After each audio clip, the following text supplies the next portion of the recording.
In today's world, everywhere you go, you see people distracted with their phones. Whether you're at the line for KFC or in the line for the bathroom, everyone's always on their phone consuming content and being distracted. Now, whether you're an entrepreneur or someone who wants to find success in this world, then you have to enter a state called deep work state. Once you enter this deep work state, then you'll be able to define success and be able to perform more.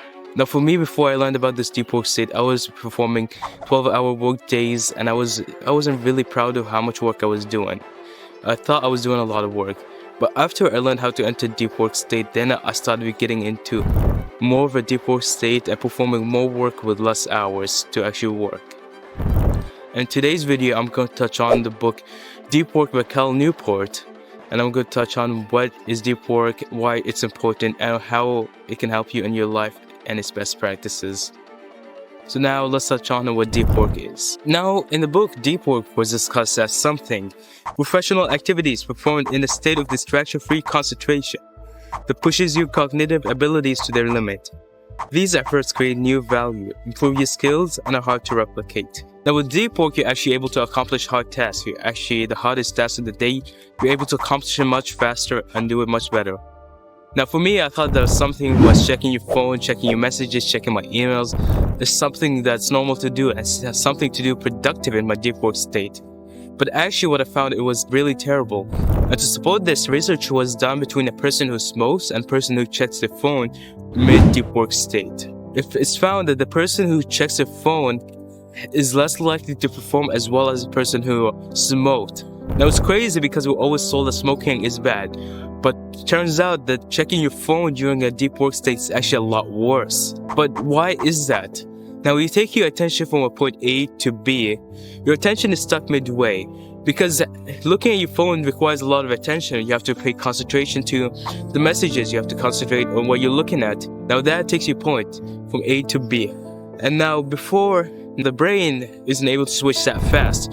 So your brain gets stuck in a state called the residue. Now in the residue state, your brain gets stuck in that place. It takes a while for your brain in order to switch your attention completely to the other thing. So that will hinder your attention a lot. A research was done with a group who did a puzzle. So the group there was two different groups. The group who were supposed to finish the puzzle and the group that was interrupted midway in finishing the puzzle. Now it's found that the group who stayed to focus on that puzzle performed a lot better than the groups who were distracted midway to perform the puzzle. And why is that? The group that was distracted midway to perform the puzzle, they suffered from that fatigue. But because their attention was stuck in the other task. For when you switched from task A to B, their attention got stuck in midway. They were able to switch it. And when they came back to that task A to perform it, they weren't performing as well because their attention is already stuck from between those and it's already coming back. So now actually, what about the people who multitask? The people who do two things at a time during the work state? Well, a research was done by a professor called Clifford Ness. He's a communication professor at Stanford. So he says, and I quote, "So we have scales that allow us to divide people into people who multitask all the time and people who rarely do. And the differences are remarkable. People who multitask all the time can't filter out irrelevancy. They can't manage a working memory. They're chronically distracted. They initiate much larger parts of their brain that are irrelevant to the task at hand. They're pretty much mental wrecks." So as you can see, that actually shows that if you are multitasking, if you're putting your attention in watching a YouTube video while doing your homework or doing some sort of deep work assignment, then you're a mental wreck because you can't filter out what's irrelevant. You're more likely to be distracted because you're getting that dopamine surges and your attention is being split up. So the work you are performing during that time isn't as good as it's supposed to be. So that's cool and all, but how do you actually get in that deep work state? In order to get in a deep work state, you have to actually cut out all the distractions. Anything in your environment that's distracting you, anything around you that's distracting, whether it's family or any type of noise that can be counted as distracting. So, once you cut that all out, then your brain is able to be in a distracted-free environment and is able to concentrate on one thing. Now, our brain is meant to concentrate any type of noise that's around us. If you hear someone around you, if you hear the lawnmower outside, your brain will automatically put its attention towards that. So actually to get in a work-free, in a deep work state, You have to cut out any noise, any distractions, anything at all. So nothing. Now Microsoft CEO, Bill Gates, he actually did something called as Think Weeks. He does it twice a year where he goes into an environment where there's no one around. And during that environment he does nothing but read and think big thoughts. And during those times in his environment where he invented one of his most famous memos, the internet tidal wave. And that what did is it helps upstart a communication called upstart a company called Netscape Communications. Now another good example of this is Neil Stephenson, the author of Cyberpunk. What he did is he went in an environment where he was difficult to reach. No one can reach him by email, no one can reach him by anything. And he sat in that environment and wrote on the book The Cyberpunk, and he performed really well on it. And that's why he was one of the best-selling authors. When you enter this deep work state, you actually put it in a mindset of clear focus and concentration. So the amount of work you're actually doing is really valuable and you're able to think big thoughts. So that's why you see the most successful people in the world that enter in a state called deep work. Once they enter this deep work state, their concentration goes skyrocketing, the cognitive abilities skyrocket, and they're learning much more, they're performing much more. And that's when you see the biggest successes in the world, they come from these deep work states. It's when they go isolate themselves from the world, then they're able to be as successful as they can. So another thing to keep in mind is a productivity formula, which is work preceded equals time spent times intensity of focus. Now that's a good thing to keep in mind to see whether or not you're actually performing the work, to actually identify how intense you're doing in the deep work state and the amount of results you're producing. Now let's touch on the meaningfulness of deep work. When you look at craftsmen, they're always in a deep work state. Back in the day, they're always in a deep work state in order to construct a good sword, in order to perfect their craft.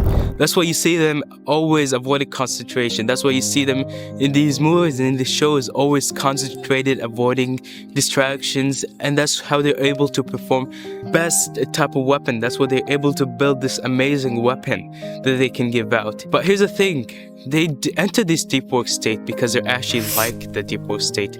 They don't enter the deep work state because they don't want to. They actually love performing their craft. So to actually want to enter a meaningful deep work state, you actually have to love your craft first. You have to love what you're doing. Otherwise, what you're doing won't feel as great to you as it should feel. Now, another thing is that deep work will actually make you feel a lot happier. Why? Because you enter in a state called a flow. Flow is a pure and focused state of concentration. The flow has what it does, it has a built-in feedback loop where it sends you positive feedback. So for me, after I kept getting in deep work and deep work states, after I complete this flow, because they go hand in hand, I felt myself a lot happier at the end of the day. I found myself to be doing less work and I found myself to be a lot happier at that performing well.